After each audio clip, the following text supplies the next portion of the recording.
തെരഞ്ഞെടുപ്പ് വിജയത്തിന് പിന്നാലെ മലപ്പുറം കളക്ട്രേറ്റിന് മുൻപിൽ നടക്കുന്ന ആദിവാസി സമരപന്തലിലെത്തി നിയുക്ത MLA ആര്യാടൻ ഷൗക്കത്ത്. ചൊവ്വാഴ്ച രാവിലെയാണ് അദ്ദേഹം നേതാക്കളെ കണ്ടത്. സമരപന്തലിലെത്തിയ ഷൗക്കത്തിനെ നേതാക്കൾ സ്വീകരിച്ചു.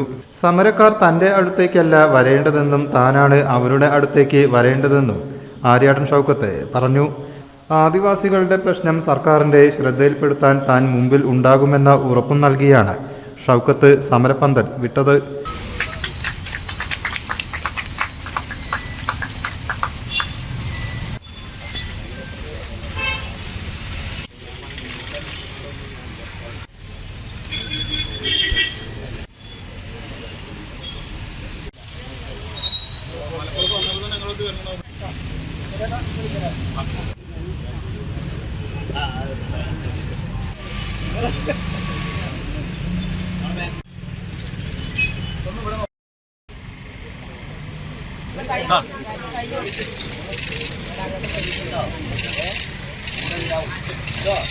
News bureau, Malappuram.